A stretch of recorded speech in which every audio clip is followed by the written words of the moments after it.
I don't know about you, but sometimes, you have those days where your alarm goes off in the morning and you're kind of lying there thinking, where on earth in the world am I? Like, completely spaced out. My day kind of started like that today. It's been really quite interesting, and it's one of those days where you just kind of roll with the punches a little bit. But it's just funny. I was talking to somebody earlier about it, and it's almost like this weird phenomenon that when the alarm goes off, it's like you've been woken up from a dream, and you don't really know where you are. But it's been a funny day. It's one of those days. Anyway, let's get on with the podcast. So guys, welcome back. Welcome to YouTube. Welcome to Spotify, wherever, Apple Podcasts, wherever you're watching this. A very, very warm welcome to you.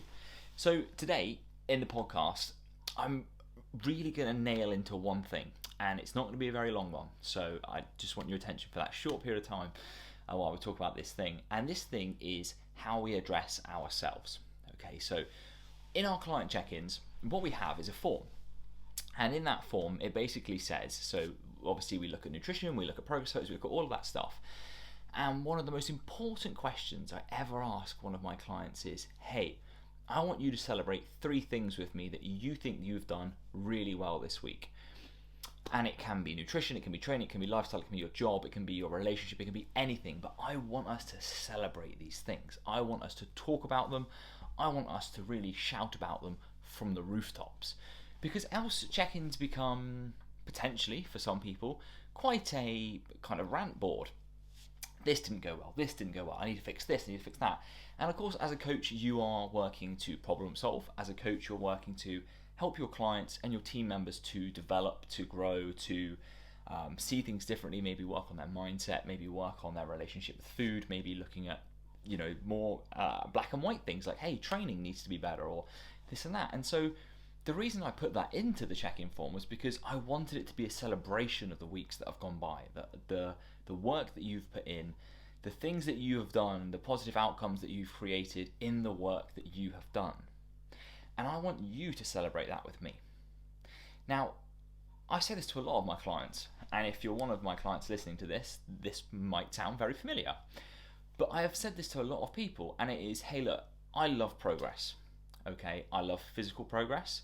I'd say I love mental progress a lot more, because actually physical progress is fantastic. Developing a stronger physique or a different physique, or whether that's more muscle, less fat, however you want to look, that's fantastic, and I'm never going to disagree with that. But if you can change someone's mindset, if you can change somebody's view on something, the way they see something or the way they see themselves, that has the power to then go on and change so many different areas of their lives. Not just their physique, not just their strength in the gym, but how they see themselves. And I talk to a lot of our clients about the power that has going forward in the years to come. In 30 or 40 years time, you might not necessarily remember that you did this gym session, or you did this diet, or you did this gaining phase. But the lasting effects of things like your relationship with food or your relationship with yourself, they are things that you will remember for a very long time, whether you want to or not, especially if it's negative. But if it's positive, you'll be like, I remember when I was in my 20s or my 30s, I worked with a coach and oh yeah, it was brilliant. Like, I was in this way beforehand, and we worked on this, we spoke this, and I got to this stage. At that point, it's highly likely that the physique you had at this point in time is going to be forgotten, but the changes you made mentally, because what the knock-on effect of those changes has had to you, your life, your family. Maybe you're going to have kids, maybe you don't have kids yet, but something's been holding you back, and now you want to have kids because you feel so much better in your relationship and things like that. These are really important things going forward. And for me as a coach, they are very, very important, because they could be a catalyst for the results that you would go on to get.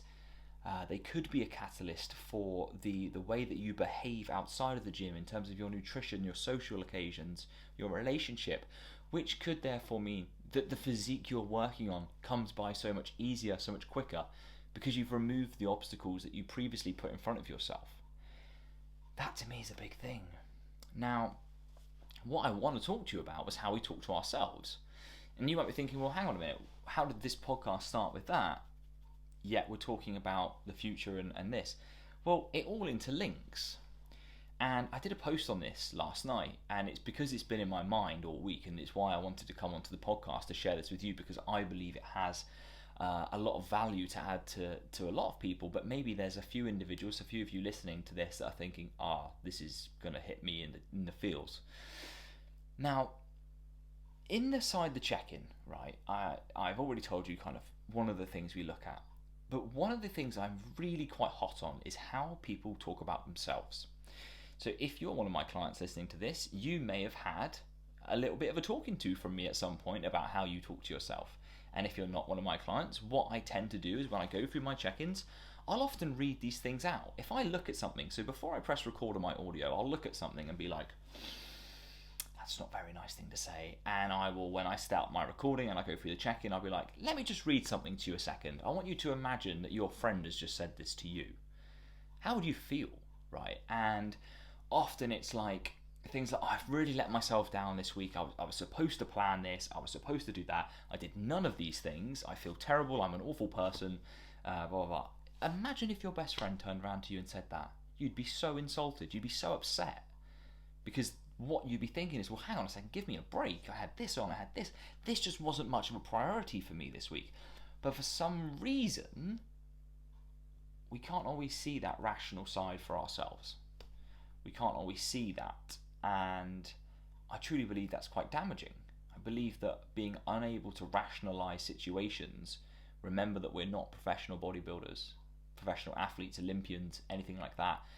We do exercise, we do train, we do our nutritional protocols, all with the view to make ourselves feel a little bit better, to make ourselves feel a little bit better, to look a little bit better, to overall indulge in a process which is shaped entirely to make you feel better. Now, if you're then going to do something which does the complete opposite of that, surely you have to be asking yourself, why am I doing this? If this doesn't serve me today, why would I be doing this? And I take different approaches with all of my clients. Of course, you would, anyone would, because everyone's situations are very different. And for some of my more, I would say, competitive clients, and I don't coach any competitive bodybuilders, but competitive, I mean, the physique that they are after, the physique they have told me that they are after, needs a much more competitive lifestyle in order to achieve that. For those people, I might be saying, hey, look, you told me that this was a priority for you this week. Why did this get in the way? Why did this happen? And it's putting it back to them, because often there might be a very good reason for that. People lose people, relationships fall apart. These things all get in the way, and sometimes you just don't want to go to the gym when that happens. The worst thing you can do as a coach is shut that door and be like, this is unacceptable. You should have gone to the gym. Ridiculous. When actually, if a close member of their family has just died, why would you be thinking about going to the gym? You'd be thinking about looking after your family, maybe grieving yourself, and so on. So always need reason for these situations. You always need to implore that. But I also think that as well, it's a bit more of a, hey, why didn't this happen? Give them the opportunity to come back and be like, okay, well, next time, maybe we could do this. And obviously, horses for courses. But then for some other of my clients who are much more lifestyle based, I'll be saying, okay, completely understandable. Let's pick ourselves up and let's move forward next week. What can we do next week that means the week after will be a bit better? Sometimes it's a planning and organisation thing. Sometimes it is just, I didn't do this. And to be honest with you, I got home from work late. I had to cook dinner and I just was tired. I didn't go. And then it's about, okay, look, how can we organise this better to try and prevent this happening next time? Obviously, you can't prevent all of the things happening, but you ideally would like to think better organisation would lead to better adherence.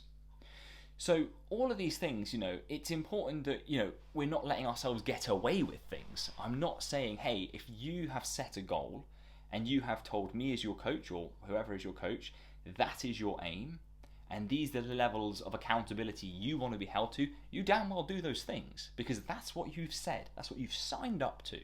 And if you can't adhere to those things, it's really important that you just say, hey, look, when I set out, I thought this was going to be a lot easier than it is. I'm going to have to rein this in a little bit. I'm not quitting. I'm not stopping.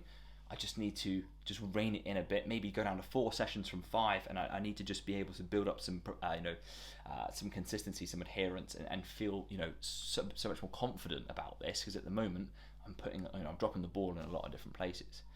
You have to consider those two things. So how do we go about then being kind of positively encouraging in a situation where most people are not? To me, it's about being completely unemotional.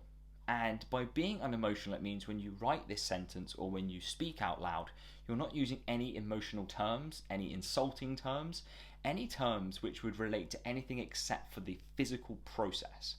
For example, if you had forgot to do your meal prep on a Sunday night or you just couldn't be bothered to do it, what I don't want to see is things like I'm useless, I'm terrible, this is completely unacceptable. They're all emotional things, right? None of those are helpful in the slightest. The way to analyse, in my opinion, a situation like this would be to say, yesterday I'm fully aware that I just could not be bothered to do my meal prep. However, I said that actually my goal was this and what my actions did not align with that. I'm going to do better this week. This week I will do my meal prep on Sunday. Completely unemotional, completely to the point, setting out the fact that we are acknowledging that we said we were going to do something we didn't do, and we are going to set a game plan for what we are going to do. That's the best way to do it. I'm not going to insult myself because that's just wrecking my own self-esteem. I'm certainly not going to go on a rambling mission about how this actually changes my values as a person, because to be quite frank, it doesn't fucking change a thing, right? Literally, we are all amazing people. We are all great people. We're all beautiful people inside out. We are all wonderful, amazing people. We do great things. We care for people. We, give most of the time back a lot. Just because you didn't do your meal prep doesn't make you a terrible person. It just means you slipped up. It just means you had a different priority. It just means you prioritized some sleep, actually, over the meal prep. All of these things in the whole grand scheme of things don't mean much. What means much to me is us holding accountable ourselves to a process. That's what's important. But doing so in a logical, emotionless, and what I would say structured manner in order to get the most out of yourself in the long run. That's what's mattering. That's the key here. It's not, hey, this happened now and I need to bully myself. It's this happened now. I understand why this happened now and I'm going to do better by doing X. Now, one of the things I think is really easy to do, and I actually do this, again, if you're one of my clients listening to this may have happened to you, you may have got a little slap on the wrist for this. Not literally, obviously. The glories of online coaching. Basically, what I'll do is when I read these things out to people, I will literally show them how to re-sculpt their sentence, restructure their sentence. So one of my pet hates, my absolute pet hates, is when people say, hey, in the celebrations box, hey, I managed to hip thrust 95 kilos this week. I'm absolutely chuffed with that. I know it's only 95 kilos, but I'm happy with that. If it's only 95 kilos, then why the hell didn't you do it 4 weeks ago? If it's only 94 kilos, why didn't you do it last week or the week before? And why have you only done 8 reps if it's only 95 kilos? So what you are doing, and this is something I really like to instill, and it's something I think a lot of people benefit in terms of self-confidence from, is being able to actually stand there and go, I did 95 kilo hip thrust. I am bloody proud of myself. I did a great job. I'm excited about how good a job I've done, because when I started with you, I did 50. I did 50 kilos, and that means over the last 20 weeks, I've developed and developed and developed, and I've kept working my form, and I have produced this outcome because of the hard work I have done. I did that shit.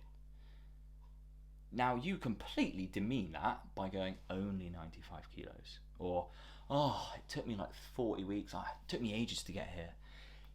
Don't do that to your self-esteem. What you're doing is basically saying, I did this, but I'm pretty worthless, aren't I? It's pretty, everyone can do it, so it's not that much of an achievement. It absolutely should be. It should be an achievement. Shit, I don't care if you do 30 kilo hip thrusts. If you start with that barbell and you move up to 30, congratulations, you're winning. But what you shouldn't do is then trash your own self-esteem by going, yeah, only 95 kilos or only 25 kilos or baby weights. Fuck that. Be confident. Be good to yourself and say, I am proud because I did this. And I tell you what, if you stand up, like affirmations, I really like affirmations, I really like journaling, I like gratitude practice. If you stand and look out your window or on your walk and you just actually stand there and with a smile on your face say, Do you know what? I'm proud of myself because yesterday I had a croissant. That was a really big move for me, and I am proud. Allow yourself to feel that, because I bet if you're still listening to this podcast right now, at some point in your life, and maybe even today, and maybe even in the past hour of you listening to this, you will berate yourself free of charge. You will have a go, you will rant, you will rave, you will internally abuse yourself about things that you have done. Oh my God, my legs look terrible. Oh, my cellulite is awful. Oh, I wish I looked like them. Or, oh my God, I wish I had a boyfriend. I'm so useless. Obviously nobody loves me, or I had a girlfriend, or whatever. You will bully yourself till the cows come home about anything and everything. But what you don't do is be kind. You don't actually say to yourself, when you put on that dress, when you try on that new gym wear, I'm feeling myself. Take a selfie. I don't give a shit if you put it on social media or not, because I don't really care what everyone else thinks. I care that you maybe set that as your background for a little bit. Yeah, this is me. I'm really proud of that. People would say ooh, a bit funny you having you as your own background. Celebrate yourself. In this world, not many other people are out here to do it for you. And to be honest, many people, especially if you're a successful person, would rather see you in a puddle face down than they would actually see you continue to do well. So if you aren't going to celebrate your success, if you aren't going to actually give your self-esteem a bit of love and say, hey, I did good, I'm proud of myself, who the hell are you expecting to do that for you? Because it sure isn't coming from the majority of the public, and most people who comment on your Instagram don't give a shit. They just do it because they want to boost their own engagement, they want to boost their own algorithm. Now, if you get a message from me on Instagram, that would not be the case. Of course, like everyone, I'm obviously trying to boost my engagement, but I like to think I write meaningful messages to people, and obviously encouraging and things like that. But, what I would say is don't look externally to fix an internal problem. Look internally to fix that problem and ignore what happens externally. That is all for today's podcast, my friends, and it was a short one. I know I usually do a Q&A. I did loads on my Instagram today, so go check those out. I've actually got to travel in a second, so I have limited time, but I wanted to get on here. I wanted to talk about this. It's something I'm very passionate about. I work with mostly ladies, as you probably know if you're listening to this, and I believe everyone should have a roaring self-confidence. Everyone should have a real love for themselves in the most passionate and the most wonderful way, that you don't have to defend what you've done well with a deflective comment. You shouldn't have to say, I think I look really nice in this dress, but I should because it cost me $200.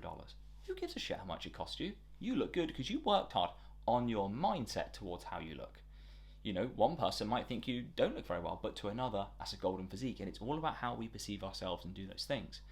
So, love yourself, and as I always say, do what you can with what you have, okay? And as always, if you enjoyed this podcast, please do like, subscribe. If you share this to your Instagram, please drop us a tag. 3 or 4 people actually shared the last one, which I'm super grateful to you for. Thank you ever so much. If you could just tag us though, because what happens is I don't see that. If you share it from Spotify or something, I don't get to see that, and I'd love to say thank you. I appreciate every single one of you who tune in each week, and they, you check out these podcasts, you like it on YouTube, or you even just download it. I really do appreciate it. It means the world to me. So thank you so much. And as I said, if you do share it, then please just drop us a tag so I can say thanks. That's all for me today, folks. As I said, do what you can with what you have. Have a great weekend. All the love. Bye-bye for now.